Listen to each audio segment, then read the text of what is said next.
Hello, everybody, and welcome back to another episode of the Today in Titletown Packers Podcast. My name is Mason, and I'm always joined by my co-host Bron. Bron, how you doing, man? I'm doing great. We got another victory in week 3, and we're gonna discuss all the things that happened on that Sunday night football game, and I'm excited for week 4, and we're gonna get into that too. Yeah, crazy how the season's already flying by. We're already, talking about going on to week 4, but talking about week 3 here. Packers with another huge victory against a big NFC contender, the New Orleans Saints, winning 37-30. Packers kind of started off slow again, but that offense did not stop once they caught their groove. Even without Davante Adams, they put up another 35 plus point performance, putting our average at still over 40 points per game for this whole season. And that was even without, like I already said, Davante Adams. Allen Lazard stepped up in a huge way. Bobby Tonyan stepped up in a huge way. This Packers offense was rolling. Only concern on my part was the defensive performance. We had a hard time stopping Alvin Kamara. Tackling was not there. Middle of the field was, again, another liability, even without Christian Kirksey, who's been a liability all year. But yeah, Brian, what were your thoughts while watching the game? Well, my initial thoughts were kind of just, that was a game that you felt the excitement in the air. You felt it, as you're watching the game, and you felt how big it was and how important it was going to end up being.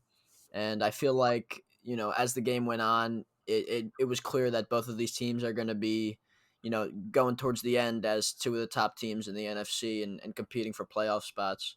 So that was my initial takeaway, and we'll get into all the offense and defense and a couple injuries and things like that. But yeah, that was my initial thoughts. Yeah, the first thing that comes to my mind thinking about the game was just Allen Lazard's huge day. 6 catches, 146 yards, and a touchdown. Honestly, could have been a couple other touchdowns. He had that huge 71-yard catch where he got chased down behind by the safety, but huge day for him, especially with Davante Adams being out, having to go against that number one quarter, Marshawn Lattimore. Just kind of beat him up all day. MVS didn't have a big game, but Allen Lazard stepped up, and he's showing us that he is our clear-cut number 2 receiver. Yeah, I mean he had a fantastic game. He came up so big for the Packers when they needed somebody to step up, and like you said, Devontae Adams not playing. Uh, it was a scary thought to have to go into that game against a pretty good Saints defense with a lot of talent and not have the best wide receiver, in football, in my opinion. To not have him on the field, that's a tough loss, but we were able to kind of mask that loss with a lot of different concepts, a lot of different guys, and not just receivers catching the football out of the backfield, catching the football close to the line of scrimmage and making plays, and that was the key for our offense to have success without its one of its best players. Yeah, the Packers offense really utilized that play action, kind of bootleg to the right or bootleg to the left, whatever it was, and then, hitting their tight end, just kind of on like a little, not a screen, but a little short route. And, there was open field for days. Robert Tonyan had 5 catches, 50 yards, and that was pretty much uh, that was his whole game right there. Just those wide open bootlegs. Aaron was, taking the easy shots, and we were getting like 15 yards per game. Then towards the end of the game, we got Jay Sternberger going on those two, and I feel like that worked a lot for us, and that opened big plays on the field. We saw those two to Allen Lazard that came off that same play action. It was just, you got to do you got to do something different without your top wide receiver, and I felt like we just kept the Saints defense guessing, and that it was just working for us all day. Yeah, and it started with the ability to kind of, like you said, catch them off guard and not let them know what we're doing. And I think that really came from the personnel that we brought out, really switching guys in and out and having guys that are in the backfield catching the football, like I said, and just a lot of different conceptual stuff that changed the game for the Packers offense, and helped us kind of compete with another offense that was playing great football on the other side. Exactly. And we haven't really seen Aaron Rodgers target the tight ends like he did, in week ones and two, but he was 8 for 9 when targeting Sternberger, Lewis, and Bobby Tonyan for 103 yards and 2 touchdowns, one to Mercedes and one to Bobby. But that was just, that goes directly towards, Aaron Jones not really, killing the Saints on the ground, and Devontae Adams not being there. That was good to see finally, including some of these guys we really been wanting to see, like Jace and Mercedes, and now Bobby Tanyan's kind of looking like a stud out there. The tight ends were a huge factor in the game, and I think the collective effort of the tight end group catching the ball out of the backfield is what kind of made up for the loss of Devontae Adams. I mean, to start, like you said, Robert Tonyan caught 5 balls, and 5 balls were thrown to him, and you can't ask more from a tight end there, a young guy who's coming into his own. You can't ask more from a guy like that, and he made a big impact on the game, including a touchdown. That's his second straight week with a touchdown. And those touchdowns at the goal line, they looked very easy for Aaron Rodgers, and the one to Lazard and the one to Tanyan. Those looked very easy, and that's from Matt LaFleur scheming up those impressive goal line plays. And that's something that we have struggled with in the past, even this year a little bit, that red zone goal line offense, where we're trying to get the ball in and we just, we run it a couple times, we can't punch it in, and then they know we're going to throw it and we can't get it done.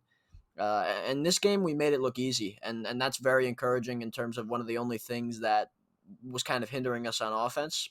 It was smooth. It was very smooth, and that was something that I thought had a big impact on the way we played and the ability to score on those possessions.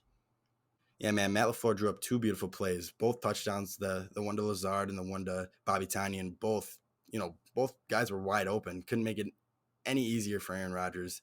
You'd love to see that, because after we saw that Allen Lazard 71-yard catch when he got snapped around the 3-yard line, the Saints actually held us three runs in a row.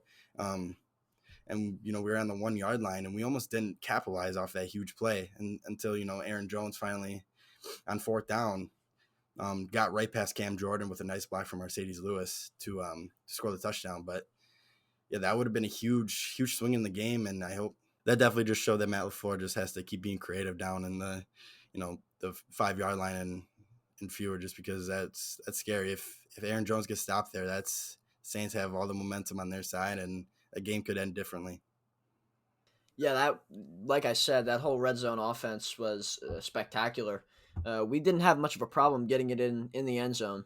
And you mentioned that Aaron Jones 4th down run. That's a lot of the times what Matt LaFleur likes to do. He likes to punch it in, or just when it's a 4th and 1, like that one at midfield. He does like to, a lot of defensive schemes are going to think, we've got Aaron Rodgers. We're going to try to, use our best weapon to move the chains. But a lot of the times, Matt LaFleur just likes to give Aaron Jones or Jamal Williams the ball and do something conventional and basic, and just have them kind of get the ball moving and move the chains, and then give Rodgers another chance to pass the ball on the other downs. So I do think that was a big part of the reason why we won. And like you said, if some of those go differently, it changes the game. One last thing I want to talk about the offense is just, we've said this many times, Devontae was out. We were expecting big games from either Lazard and MVS. Obviously, Lazard had the huge game. MVS was only held to 1 catch for 5 yards. And after the game, he actually went on Twitter and said, boy, that 1-7 coverage ain't no joke. And was thanking baby Jesus that Devontae tweeted out that he'd be back soon. That just kind of shows that Lazard is probably our number 2. And it looks like MVS even admitted himself he couldn't handle that, Marshawn Lattimore or Janoris Jenkins coverage that was on him all day. He was getting a lot of the deep, a lot of the routes he runs are designed for him to go and catch a ball downfield. And that was getting taken away a lot by, not only the safeties, but, he had corners kind of playing off on him and playing soft coverage. So he wasn't getting that chance to beat a guy at the line of scrimmage and run downfield and catch the football. So he was limited in that capacity, but then, that opened up a lot of stuff for Allen Lazard and the tight ends out of the backfield and in line at the line of scrimmage. So that was probably the one of the reasons why the Packers won, because they chose to take away MVS and that big playability, and they still got it with Allen Lazard. So that was a big factor as well. But another thing I wanted to talk about was kind of the lack of that, like we saw in week 1. It was a lot of touch pass stuff, a lot of, handoffs to receivers on end arounds and things like that. And we didn't see that this week once again. We saw a lot of motion, more motion than in week 2 and kind of similar motion to what we saw in week 1, but it wasn't utilized once again. So I do think that's, Matt LaFleur is just switching it up. He's really being complex with the way he's calling these plays and giving the Packers opportunities in future weeks to kind of pull those plays off, because it's something they don't do in these weeks in the past. And then they'll come and actually give it to guys like Tyler Ervin or Alan Lazard on these end arounds, and they always break for big plays. So it's just something that's preparing the Packers offense for success in the future. Yeah, this week Matt LaFleur went with that. I felt like Tyler Ervin was motioning or faking a reverse almost every play. Either if it was one of those tight end little out routes that we're talking about that were always wide open, or an Aaron Jones outside run, we were always trying to sell the Tyler Ervin sweep to the other side. It was, and I felt like it was working. I felt like that the whole offensive line committed, the opposite way, the way they wanted to trick the Saints offense or the Saints defense to think the way that we were going. But that was definitely a switch up, because we only gave it to Ervin once and Lazard once on a sweep. That was, week 1 we gave it to him multiple times, and this week we went with the little tight end play. I'm really happy with what Matt LaFleur is doing. He just keeps switching it up, and I'm excited for next week. What are we gonna do next week?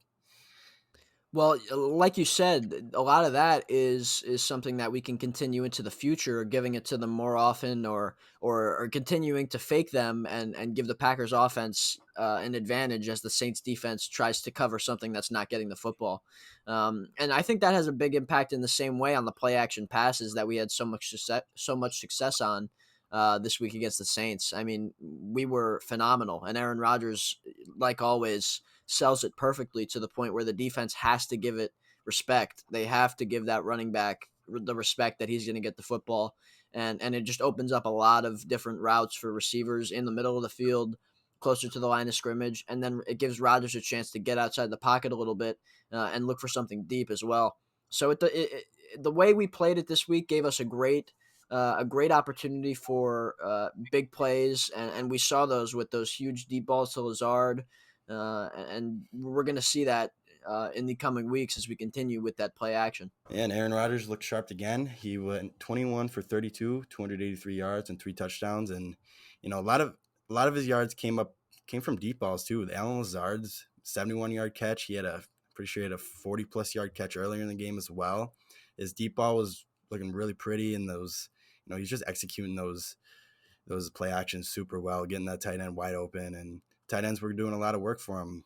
We saw Mercedes score a touchdown after Mike Tirico and Chris Collins were just, hammering that first round draft pick, that first round draft pick narrative that, Aaron's only thrown one touchdown to a first round pick. And then, he goes to throw another one to Mercedes Lewis right after they talked about it. And then, throwing multiples to Lazard and Tanyan, both undrafted guys. It was just pretty ironic that they bringing that up, and then he throws one to Mercedes and then throws two to 2 undrafted guys.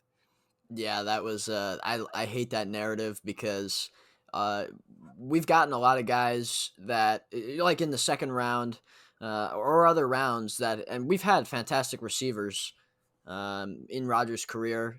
So I mean, Donald Driver was a 7th round pick. Randall Cobb was a 2nd round pick. I mean, Davante was a 2nd round pick.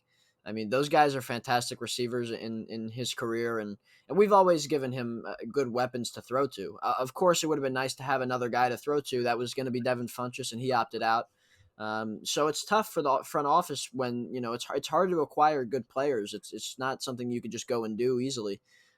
So I mean, you do have to consider that, but I thought that that was an excellent play from Mercedes to go up and get that ball.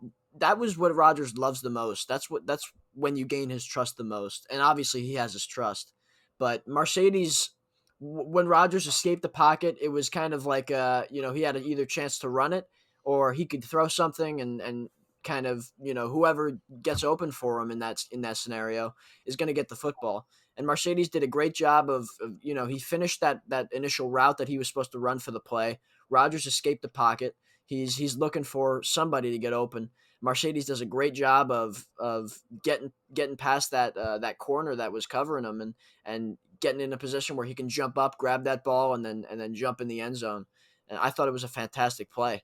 But they talked about how there was a push off. I didn't see that at all. He had his hand placed on the corner and just lifted it up. There was no push. The corner didn't fall back. There was no backward movement by the corner after the hand was removed. It was just a fantastic play, and I don't know what they were seeing on the push off. I don't know what that was about. There was nothing close, and there was a reason they didn't call it. So I thought it was a fantastic play and one of the plays of the game for sure. Yeah, I didn't see a push off either, whatsoever. It might have looked like it in real time, but watching the replay, it just looked like Mercedes kind of, had his hand out there, but didn't really push off whatsoever. So that was a clean touchdown. And speaking of penalties, after Za'Darius caused that fumble on Taysom Hill, the Saints defense caused huge penalties, both on Janoris Jenkins down towards the red zone. The one where he held Alan Lazard's whole left hand when on that free play, gave the Packers the ball at the 1 yard line, and then I'm pretty sure 2 plays after, when Aaron was targeting MVS towards the left side of the end zone, he held MVS as well. And that just ran out the clock. That was the game sealer right there, and obviously the Packers were able to capitalize with I believe that was Bobby Tanyan's touchdown. Yeah, I mean, and then you talk about the way they played there, and then the way the O line played. I thought that another fantastic performance from an offensive line that had to go up against one of the better front sevens in football. They've got great pass rushers. They've got a lot of good players on that line. And they were missing a couple guys, but they did have they've got a great line overall to combat what the Packers do on the offensive side. And we still kind of had our way with them. The one sack that was allowed, it was just a free rusher, and we had our guys covered, and they just blitzed somebody, and that was early in the game. But overall, the protection was fantastic. David Bakhtiari looks as good as he's ever looked. Corey Linsley looks fantastic. Elton Jenkins was phenomenal as well. And Bill Turner had a bit of a tough time out there at right tackle, and I'm pretty sure they made the switch at some point. I don't know I'm not sure what happened, but I was reading that Rick Wagner did get in the game at some point. I'm not sure if that's true or not. I didn't notice, but I think that right side of the line is better when Rick Wagner's out there.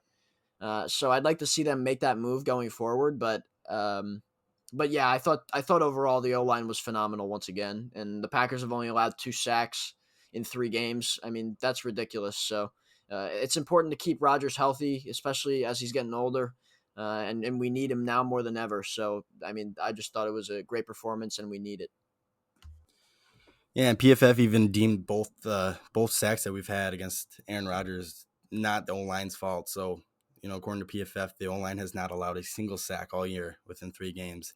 And right, yeah. This is just going to make the offseason even harder. David Bakhtiari, like you said, is playing some of his best football ever. Corey Linsley, as of last week, I don't know about this week, was PFF's number 1 center.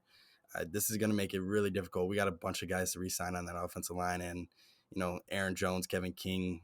This is going to be tough. Yeah, I mean, David Bakhtiari and Corey Linsley are some of the league's best O linemen, and I think we see that every week with the way Rodgers hard count. We're able to get that every week, and it's because our O line is able to not commit false starts and not commit penalties.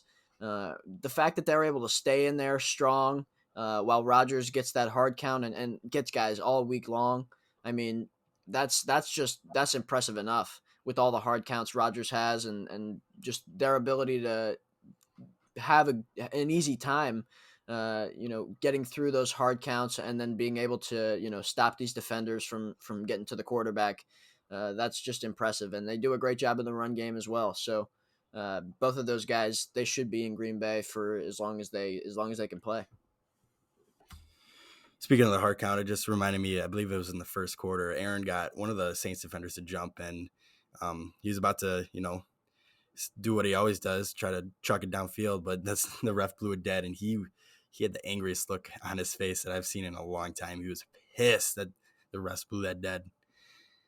I know what he thought that well, the refs had told him that they thought the right tackle made the move originally and that it was going to be a false start, but then the referees convened and agreed that it was a neutral zone infraction. So that ended up it would have been a free play if they didn't originally think it was a false start. That's why they blew it dead.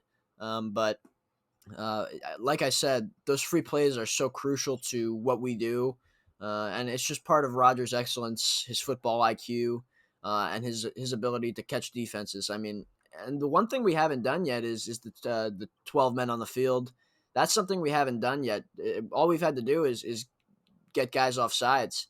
And Rodgers hasn't even utilized that 12-man call yet. So, I mean, we've got a lot of ways to catch defenses and then get a chance at a huge play, give Rodgers free reign to throw it to whoever, he wants deep down the field. And it could be an interception, and it could be called back for a 5-yard penalty, or it could be a touchdown, and that just turns into a huge play for us. So, that's obviously a huge impact on what we do and how we have success on offense. Yeah, that's been a staple of his game for his pretty much his whole career. And I think that the 12-man thing, we haven't caught any defenses with 12 men on the field yet this year. It's probably, I mean, there's no fans in the stadium, or, barely any, under 1,000. So the, communication probably goes easier for the defensive side.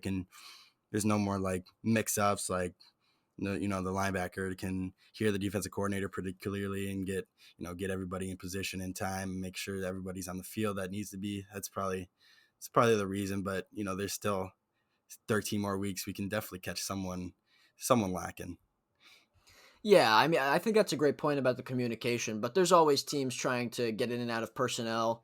And like you said, most of the time that happens when there's a miscommunication. Rodgers catches somebody that shouldn't be on the field, and then they're trying to figure out whether they should go in the huddle or they should be running back off the field or whatever the case is. That's like a lot of the times when Rodgers notices it. But there's always the times as well where he kind of just hurries up to the line, sees guys are being slow out of the huddle or out of the last play, and then he just snaps the ball and there's 12 men and he knows exactly what to do and does that same thing that he would do on an offsides call. So I do think we'll see that at some point. It's just another weapon that the Packers can pull out to give them an advantage. All right, Bron. Now let's get to the other side of the ball. Obviously, the Packers' offense was phenomenal again, but the defense this was the worst we've seen him yet. 100%. I felt like the tackling was the worst we've seen in a long time. I think that Alvin Kamara screenplay where I think he broke like 6 tackles was some of the worst tackling I've seen since I think it was 2011 when LeGarrette Blount absolutely demolished our defense for like a 50-yard run, breaking like 7 or 8 tackles. That's exactly what was running through my mind when I was watching Alvin Kamara, just having Packer players just bounce right off of him. Just that was the one thing that stuck in my mind. But at the end of the day, I mean, Za'Darius, he made the play of the game. That Taysom Hill fumble was huge. Got his own recovery, set us up to run 5 more minutes off the clock and go up by 10 and give the Saints back the ball, having to score twice. And that was, that's all you need at the end of the day, just one big play. And, Za'Darius was the guy to do it. I mean, wow, right? Like, what a crazy defensive performance. The tackling was so bad. It was almost encouraging in a weird way, because I feel like that's something that's so abnormal and that we can correct. I feel like we would have been in a better position, like we make one extra tackle on one play, like that Kamara touchdown. If Will Redmond makes that tackle, it's a loss of 2 yards. I mean, and it turned into a touchdown. Just a couple tackles extra, and we're probably winning by a lot more points. So it's a little encouraging because of how, that's really the source of how bad we played on defense, was because of those tackles. But at the same time, they weren't throwing downfield in the slightest. And when it was downfield throws, they looked slow. They were, low throws. Breeze was having a tough time, and he was forced, and he has been forced to relegate to throwing short passes, and that set us up for success from the beginning, because they weren't going to be able to move the ball downfield. But the tackling was the thing, and a lot of that had to do with the fact that Christian Kirksey went out early, and he never came back, and he's going to be out for a few weeks. So, I mean, and he had, like you said earlier in the show here, he hasn't been great, and he didn't play last year, so he's got some rust, but he just has not been good. He's been bad in coverage. He's been better in tackling, but he's been bad in coverage, and it's been a problem. we don't have a good enough middle linebacker at this moment to continue to play football at a high level, excuse me, on the defensive side. Ty Summers is wearing the green dot right now, and I don't know if we can live with that and be as successful as we want to be.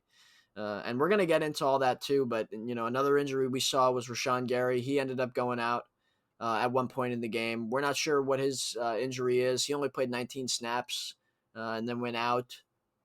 So I'm not sure what the length of his injury is. We don't know exactly yet. But we're definitely going to have to figure out who's going to be able to step up and play at a high level in the absence of those guys.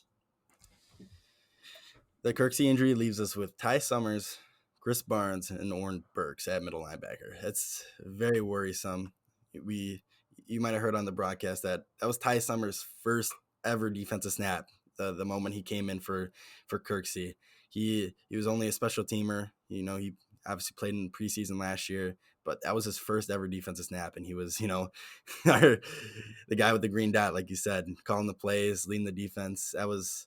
He didn't do too bad, but he missed a couple tackles, had a couple good tackles on Kamara, but can you really trust that for a couple weeks here? We don't really know how long Kirksey's going to be out, but and we know Oren Burks hasn't really had much experience either, and Chris Barnes was an undrafted free agent this year, and he's been playing pretty good, but still, it's only going to be his fourth game next week, and he hasn't seen much playing time whatsoever. It's very worrisome, especially we signed Kirksey for that exact reason, to fix our problem in the middle. After letting Blake go, Kirksey was going to be our guy, and now we're gonna have to go with Summers, Barnes, and Burks. Bron, who do you think is going to be the guy? I don't know. That's I miss Blake a lot. At least he was healthy and dependable, and it's not like he was so bad that we couldn't play with him. He had a command on our defense, excuse me. Calling the plays, and he was a sure tackler in the run game. So it's not like we were definitely upgrading with Kirksey. And especially now that he's out, we might have to look for some outside help. In fact, I think we do, just because of how important that position is. And we can't be going out there with guys that just haven't played, for us there, and expect to be able to win games against offenses like the Saints on a consistent basis.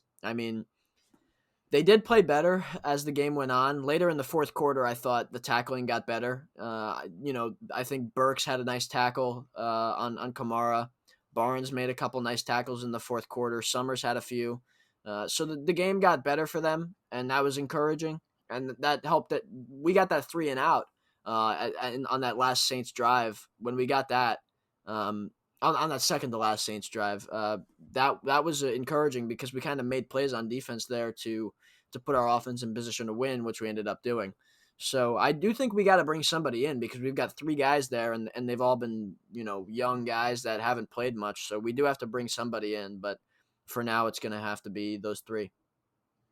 Luckily we got a bye week after this Atlanta game here, but yeah, I agree with you. If Kirksey is expected to miss a lot of time, and if Summers, Barnes, and Burks don't play well whatsoever next week, we got to do something. That's such an easy game plan for any offense. Just attack the middle. If you got guys like that aren't playing well, missing starters, that just attack the middle, and we're gonna have to address that 100% if none of those guys can step up.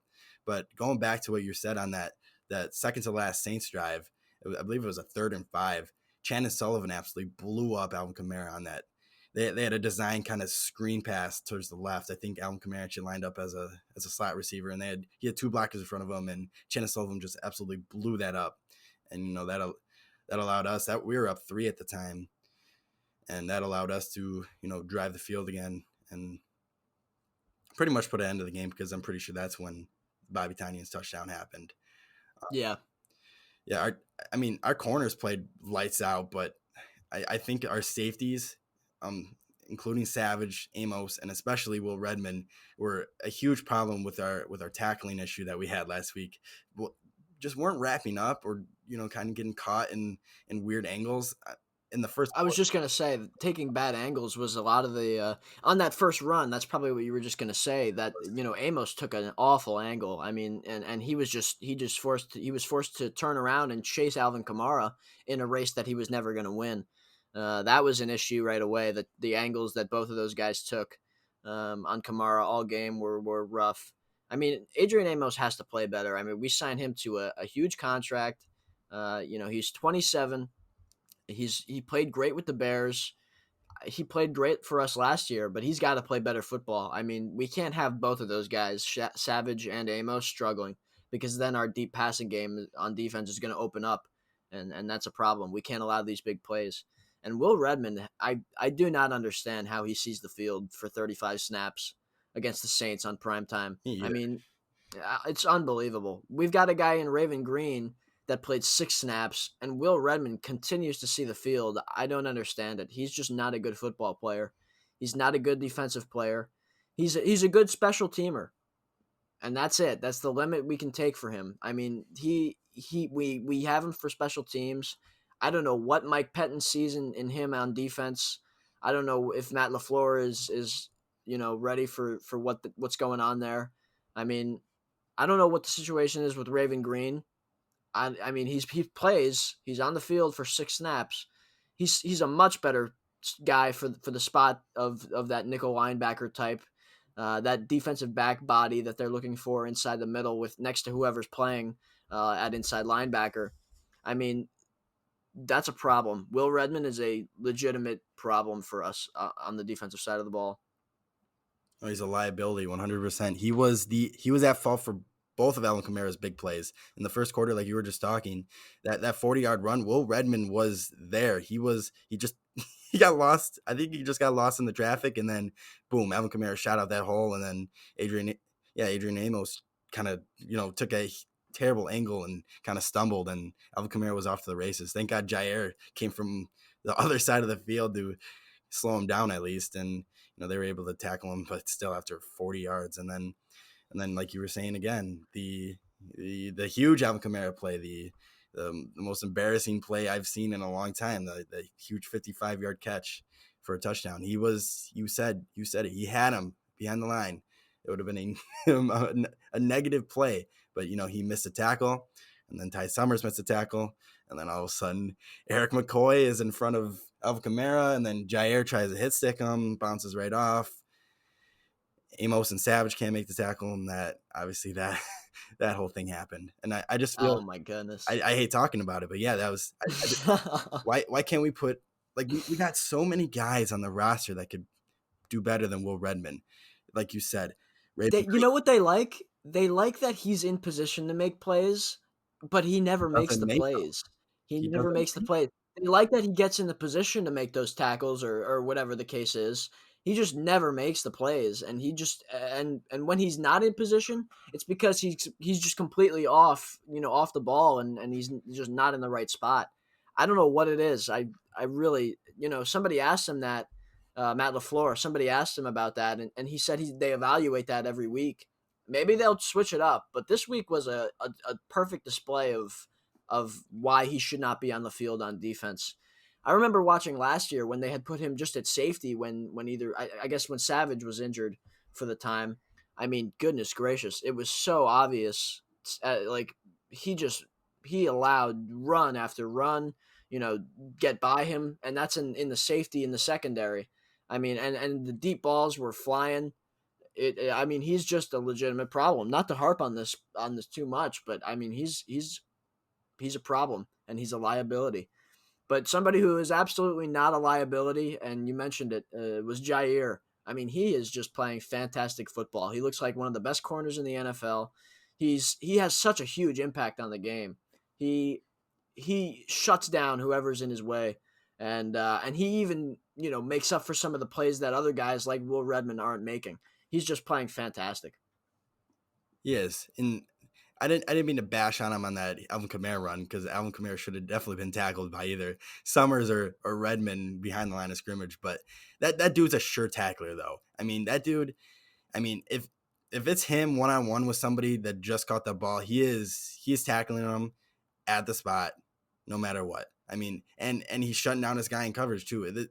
We are literally watching a top 5 corner be developed in front of our eyes, and it's crazy. I love it. And just to go back on one more thing with Will Redmond, we've drafted so many guys that can play the same position. Vernon Scott, Kadar Hallman, or even in the second round, Josh Jackson. Can we throw Oh my those guys gosh, in? Josh Jackson that play that he had in week 2 at the end of the game against the Lions, that pass breakup. I mean, that's a phenomenal play. He's right there with a great receiver, and he makes that pass breakup there. And I thought that would get him some more playing time, and we didn't see it. I mean, he's great. He's great near the line of scrimmage. He's one of those guys that he's not a burning fast guy, but he's physical, and I think that would help in the run game because of how physical he is. He's even physical when he's covering guys outside as a corner. So I think he would be a good player to play that nickel linebacker spot because he can do a lot of things in coverage against tight ends and running backs, and he's probably going to be a physical guy in the run game, and that's all they can ask out of the guy that's playing in that spot. So I mean, he's the guy for sure that I would say if you're not going to put Raven Green there, who's the perfect body type for that, put Josh Jackson there. Get him on the field. He's got so much talent, and he's shown that he can play at this level. I mean, put him on the field because otherwise he doesn't get on the field as much. And Will Redmond is seeing half the snaps. It's ridiculous. I mean, dude, we drafted him in the second round 3 years ago. I mean, this dude has to be ready by now. I mean, even if it isn't for a starting corner spot, that Will Redmond role, whatever role that is, I feel like you could just try Josh Jackson there. Just it's been 3 years. He has to be developed by now. Look at Jair. Jair was taken in the same draft. A lot of people thought Josh Jackson was actually the better corner going into that draft. Obviously, that's not the case, but still, why can't we try him? Will Redmond he was also a second round pick a couple years ago, and he got released, I'm pretty sure, in his second year with the Niners. I mean, Josh Jackson is in the same boat. Will Redmond is not working out. Just throw Josh Jackson in there, or even like you said, Raven Green is the perfect fit there too. Just a box safety, kind of Adrian Amos body type. Just all right. I'm tired of talking about it. Let's move on to something else. Yeah. I mean, well, it's hard to. I mean, it's tiring to talk about this defense overall. But let's move on to the pass rush because I thought it was. I didn't like the way that we played. I'm not gonna lie. I feel like Z and Preston haven't been as good as what they were for us last year so far. And I know Z had that big, obviously had that big fumble against Taysom Hill, former Packer. But other than that, I mean, he's been. I don't know if it's because he's getting taken away by the defenses, but he's getting double teamed a lot. That's for sure. But Preston's just not having the same impact that he had last year. He's just not getting to the quarterback. And we're at the league bottom in pressures against the quarterback so far in 3 weeks. We're near the bottom of the league. But the one guy that showed up, was Kingsley Keke. He had 2 sacks, and he had a huge impact on what we did in the pass rush. And we needed him to step up with Kenny Clark out. Dean Lowry playing, not great football. Montravius Adams not playing good. Tyler Lancaster is probably playing decent enough to fill Kenny Clark's spot. But somebody needs to get to the quarterback and help stop the run. And so far, it's been Kingsley Keke. I think we definitely found our hero with Kenny Clark out. Kingsley Keke, both sacks were pretty impressive, and he actually the first one he stripped Drew Brees too. That would have been a huge swing in the first half right there. But yeah, once Kenny gets back, I mean, it's hopeful. I mean, we got Montravius Adams lining up at defensive tackle a lot, but once we get Kenny back, I definitely think we should keep Keke out there. I mean, have your pick at Lancaster or Lowry. I mean, none of those two are really big difference makers. But to go back on your Smith brothers little problem here, I mean, Za'Darius is playing great. I feel like. I mean, he had 2 sacks, one in week 1, one in week 2, and then pretty much had the play of the game on defense this week. It's just Preston has kind of disappeared. I mean, last year, week 3. Pretty sure he won Defensive Player of the Week with 3 sacks against the Broncos, and now at this time of the year, he hasn't even touched the quarterback yet. It's definitely concerning, and Rashawn Gary, once he's healthy, I mean he had that game last week with 1.5 sacks. I mean the Packers are going to have some decisions, but I think they're good decisions because we're having trouble thinking of who to put on the field, who's going to be more productive, because we obviously know Preston Smith is, he's capable of having 12 sack seasons like he did last year. And now we got a young guy like Rashawn and Kingsley Kiki to put at defensive end. I mean, I feel like we can only go up from here, honestly. Well, like you said about Z, he's playing great football because he's one of the greatest defensive players in the league, but he's not playing to his standards, which are, pressuring the quarterback on every snap, getting to the quarterback, hitting the quarterback, sacking the quarterback, and having a bigger impact on the game. He's getting taken away. I mean, he's getting double teamed a lot, and that wasn't as much of a problem last year as it is now. He's not having as big of an impact on the game at all times like he did last year because teams are doing whatever it takes to put him away. And you would think Preston would get a better opportunity and to have free rushing to the quarterback. They've been putting him in coverage a lot too often for me. I mean, he's a bit more dynamic than Z in that way. Obviously, Z is more of a guy that's just going to rush the quarterback. But Preston, we saw him, in Washington get off the ball a lot and get off the line of scrimmage and try to cover guys a lot. And now they're having him do that more this year than ever. And I don't think that's the right direction to be going. And he should be rushing the quarterback more. And I think they should be putting, if a guy's going to go out there and run, it should be Rashawn Gary, who's got ridiculous speed and is one of the fastest guys on the field when he's out there. So, I mean, if that's what I'm saying, like, I don't know if Mike Pettin is utilizing these guys in the best way possible. I don't know if Zadarius being the rover a lot of times, which is where he's kind of playing where Kenny Clark would play, and he's got ability to rush wherever he likes. I'm not sure that's the best spot for him either. I mean, I'm just not sure the way that Mike Pettin is deploying these guys is the best for the way we can get to the quarterback. And it was last year, but this year teams are starting to figure it out, and we are not having answers for either of those guys to be able to get to the quarterback in response to what offenses are doing against us.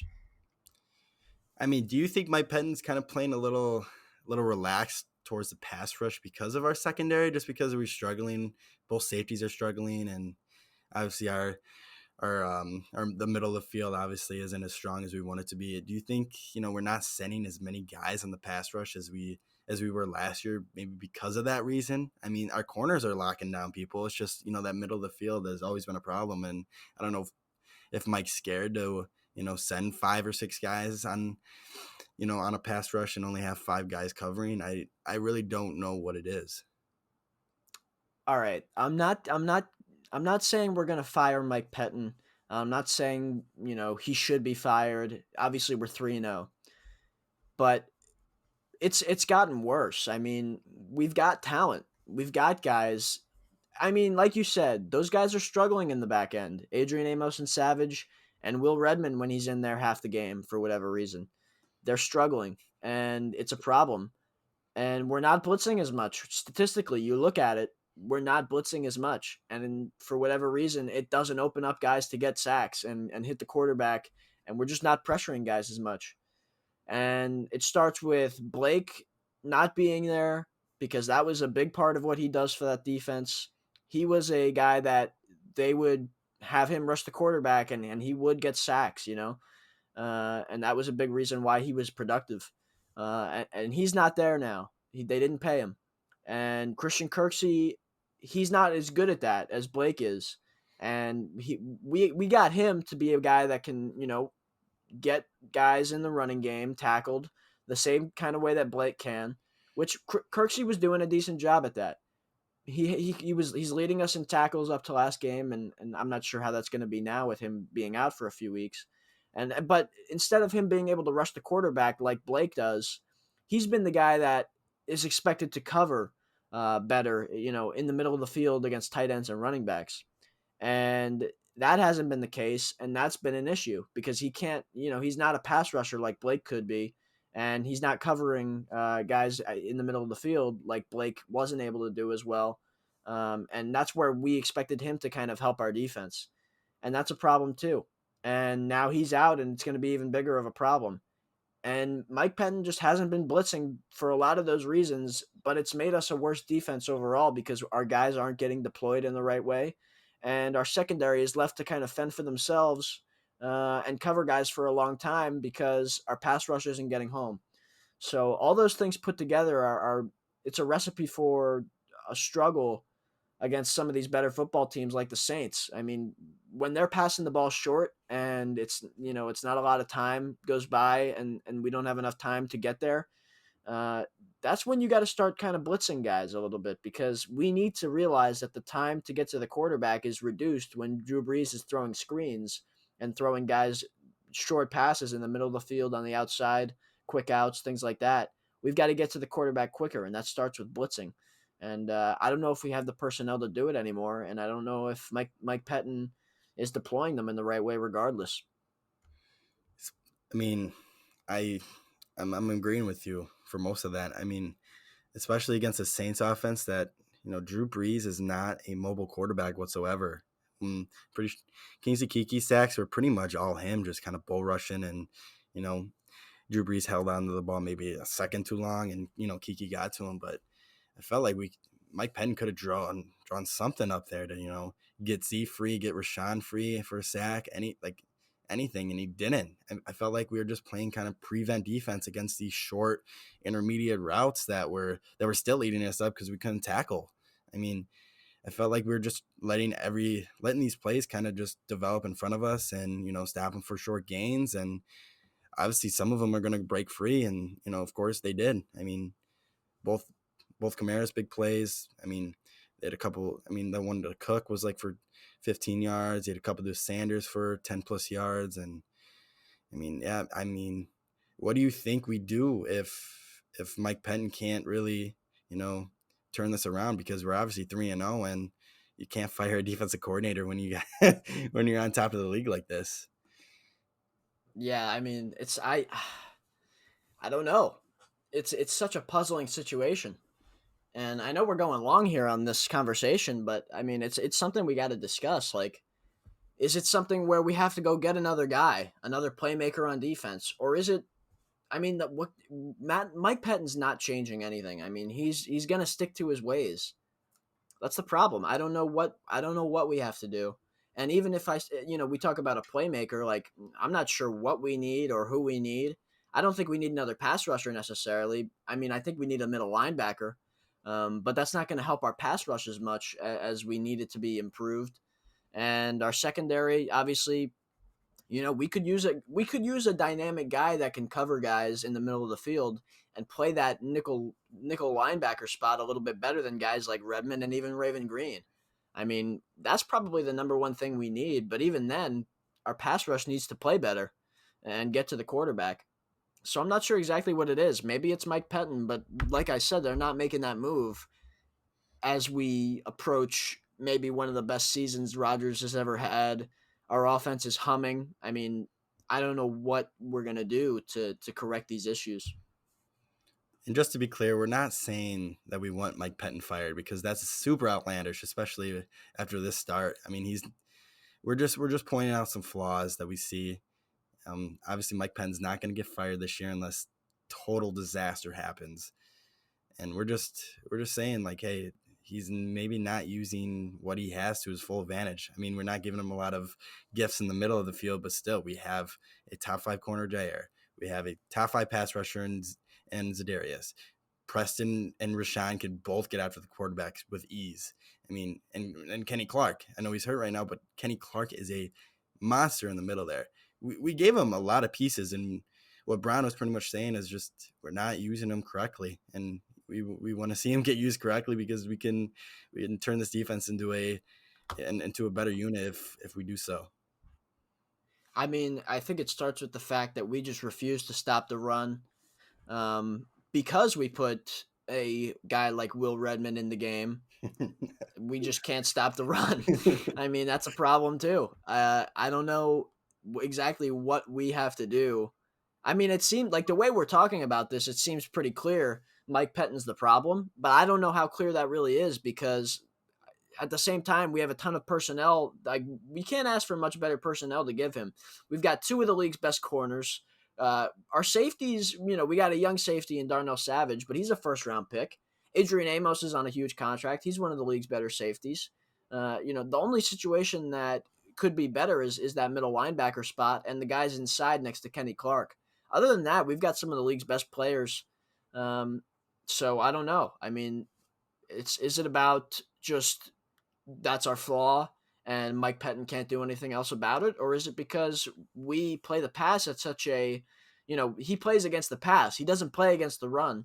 He plays against the pass. I mean, that's the situation. So maybe that's it in itself, but I'm not sure. And that's how it's always been. I mean, last year against the Niners, he didn't adjust whatsoever. Let Raheem Mostert just absolutely dominate us, and we kind of saw Alvin Kamara and Latavius Murray do the same thing. But now with like short intermediate passes, Drew Brees we knew for a fact that Drew Brees was not going to throw deep, and I just felt like he was covering for the deep ball that was never going to come. I mean, just why play everything in front of you when you know it's going to be in front of you? Just be a little more aggressive. And I mean, that game we could have held them to maybe like 20 points if it wasn't for just letting Drew Brees dink it to Alvin Kamara all day and just letting him do his own thing, because Alvin Kamara is not easy to tackle, and that's kind of what Mike Penton was making our defense do. All right, let's move on. That was a long conversation about our defense, so let's move on to this game that we've got coming up before the bye week. We've got a Monday night showdown with the Atlanta Falcons. Matt Ryan, the quarterback, versus Aaron Rodgers, another team that has had our number in the past at times, especially in the playoffs, and Julio Jones has always given us fits, and his injury status is in question. Um, so we've got a lot to talk about with this game. What are your initial thoughts, Mason? For what this game's going to look like. Just first of all, the Falcons are the most confusing team I have seen in a long time. That offense is super high powered with their weapons. I mean, Matt Ryan is a former MVP just 4 years ago. I've always thought Julio Jones was the best wide receiver in football. And then, they got Calvin Ridley now, who's, in my opinion, him and Julio make up the best wide receiver duo in the NFL. Calvin Ridley is second in the NFL in receiving yards and tied for the league lead in receiving touchdowns. It just doesn't make sense that they're 0-3. Obviously, they're being memed on all over social media for blowing those. The last two games they blew huge leads in the fourth quarter, both to Dallas and Chicago. It's confusing. I feel like Dan Quinn is just kind of he needs to get fired ASAP, because they cannot hold on to leads. And I feel like they have the firepower to compete with anybody, but I mean, these 3 games haven't been doing any justice to Dan Quinn. And that defense is also atrocious. They're allowing the most points in the NFL right now, and then the 31st most passing yards, 31st most total yards right now. It's not looking good for Atlanta. It's just super confusing with the amount of talent they have on offense. Needless to say, they have Todd Gurley now at running back too. I feel like this game against the Packers is going to be closer than people think. Maybe just high scoring, both teams scoring a bunch of points. It's just I'm so confused at what's going on in Atlanta. It's just they're good. It's just they're not winning games. Yeah, I mean one problem just arose for them. Their corner Darqueze Dennard, and he's probably one of their best corners. He just went on IR. He made that pick against Nick Foles last week, that very impressive pick where he stole the ball from Allen Robinson on what everybody thought was a touchdown, and got that interception.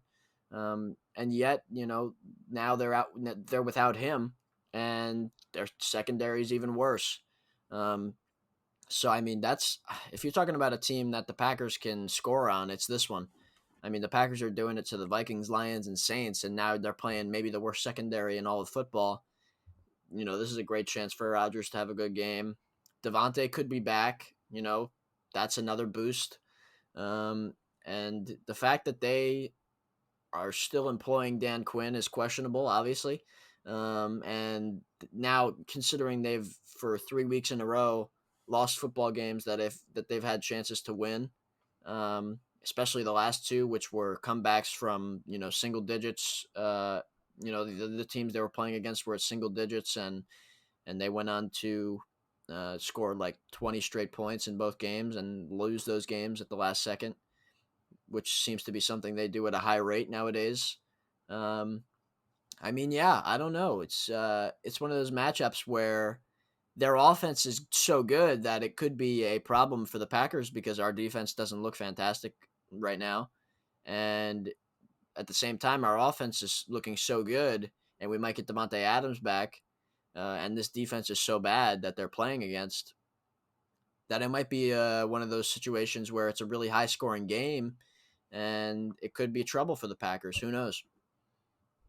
Yeah, this has shootout potential written all over it. I mean, like I said earlier, the Falcons are allowing the most points per game, 36 a game, and the Packers are obviously averaging 40.7 points per game.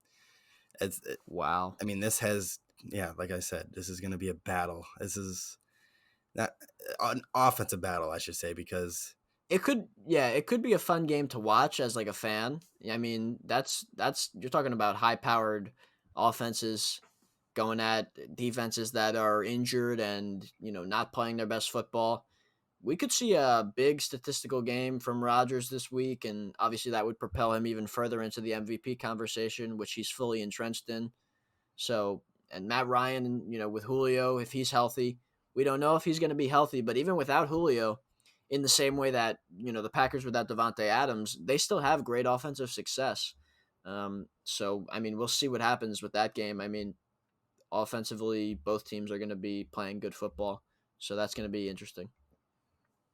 And just to touch on the Falcons secondary, I didn't know before this podcast that Darcus Denard was on IR. That just makes everything worse because last week they had the first NFL player that tested positive for COVID-19, AJ Terrell. He couldn't play against the Bears because of that reason. They also were missing starting free safety Ricardo Allen and another corner, Kendall Sheffield. They're just absolutely depleted in that secondary, and it's just going to be a field day for Aaron, hopefully. I mean, it was a field day for Nick Foles last week once he got in. He threw 180 Nick yards. Foles, yeah.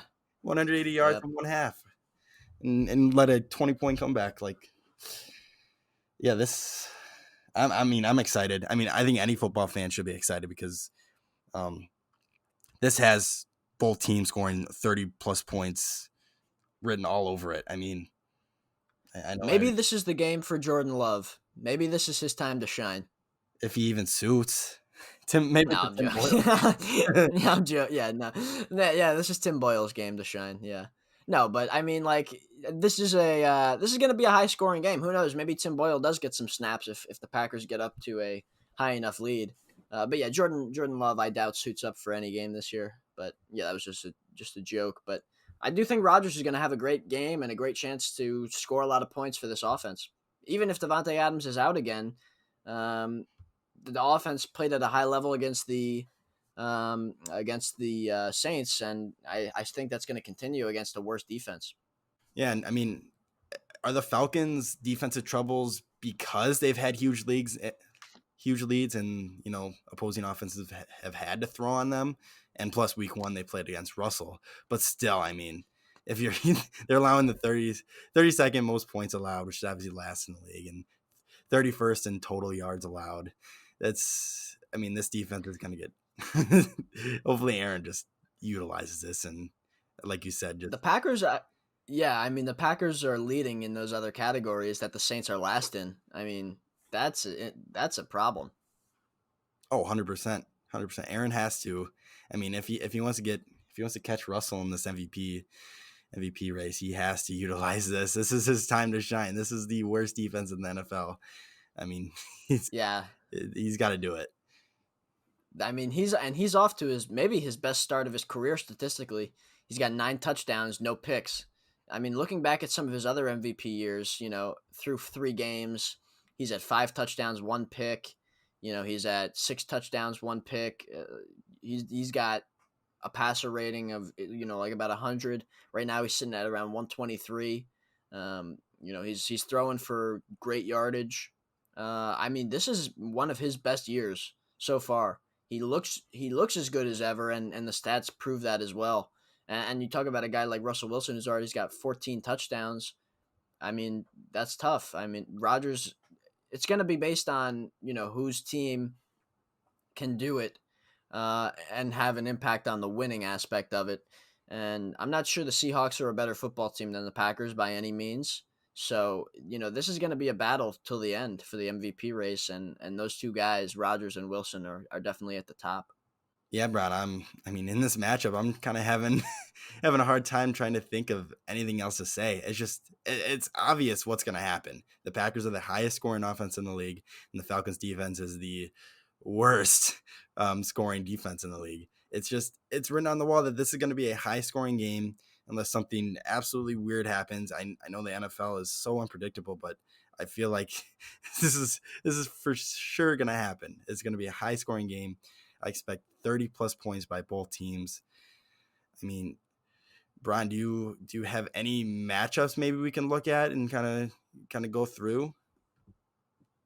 Well, I definitely think this is a matchup for the Packers pass rush to kind of get their act together a little bit and get to the quarterback.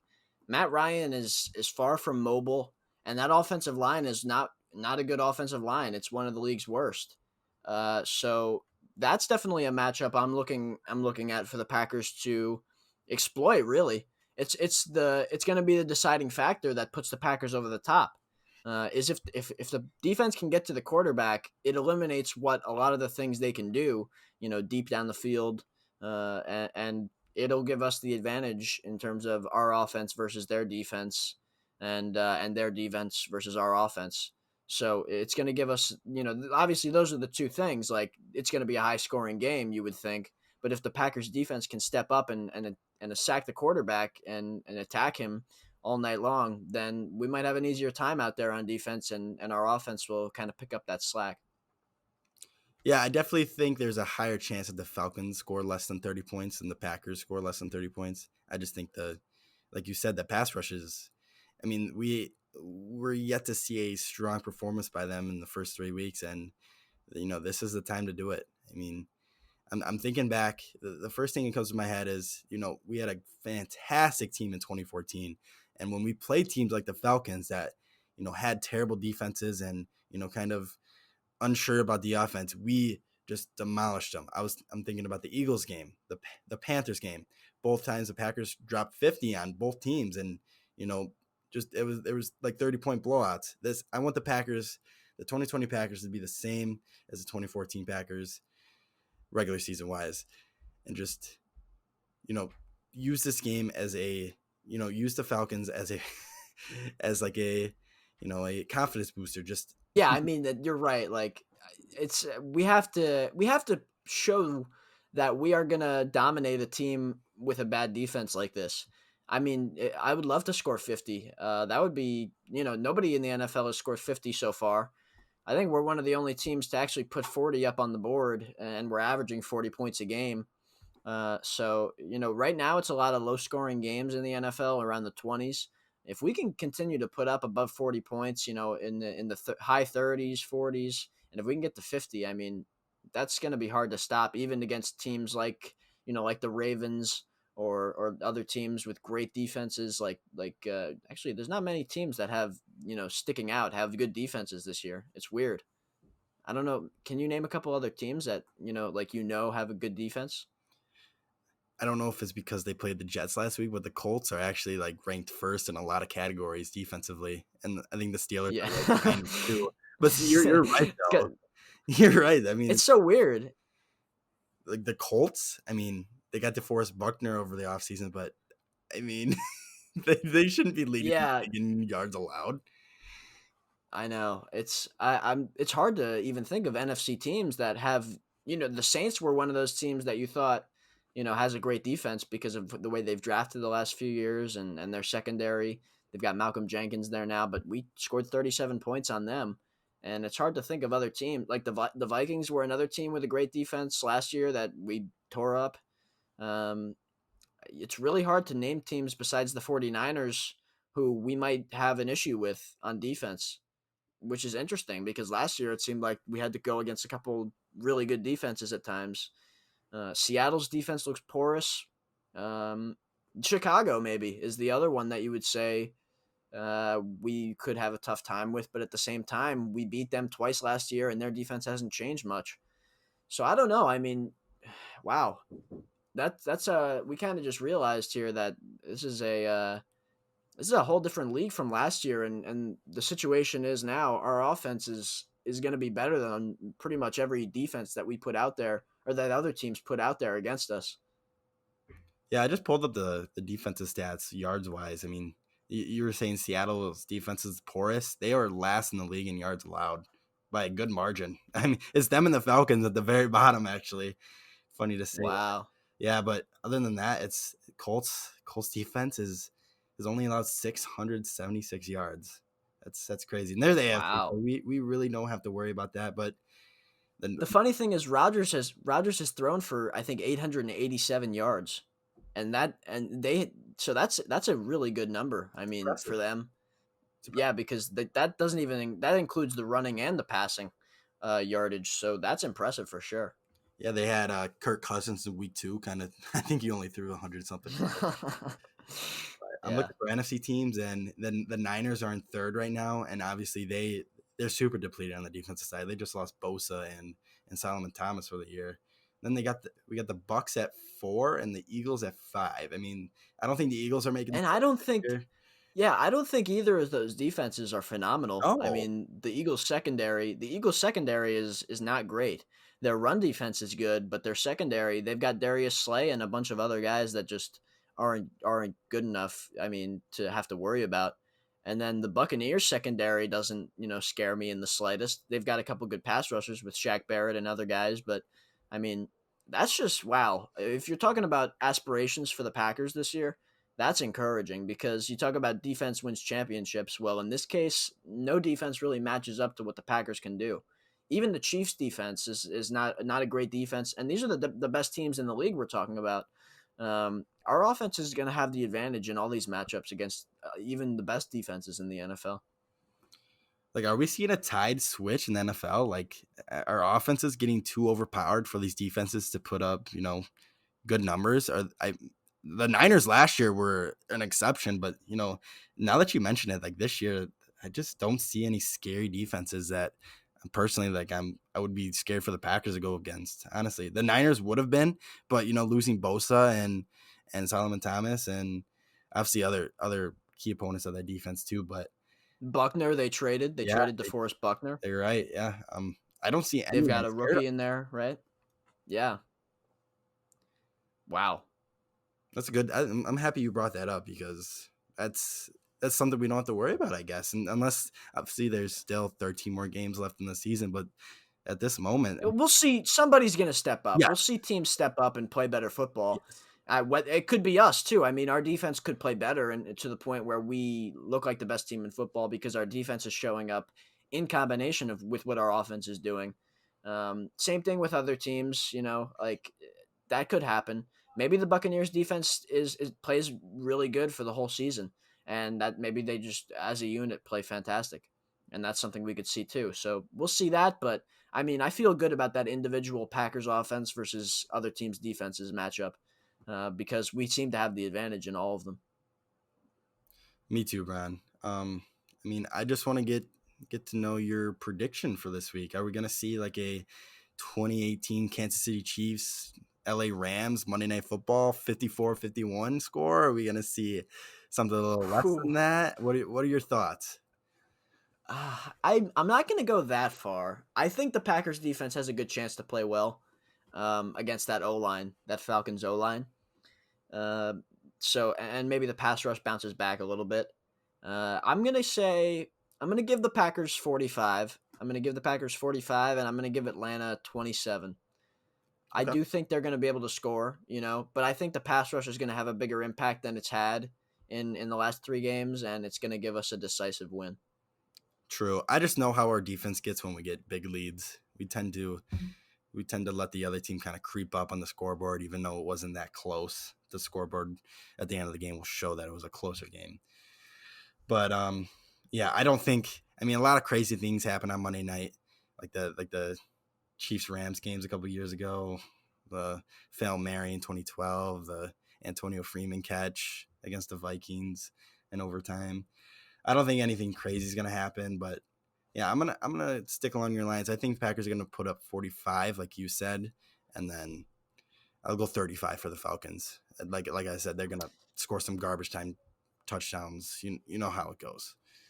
All right, everybody. After a great discussion, that's going to do it for this week's episode of the Today in Titletown Packers podcast. Hopefully, we'll be back on after a Packers victory on the Monday night game against the Falcons. Thanks for listening and thanks for following along all season long. And go Pack Go.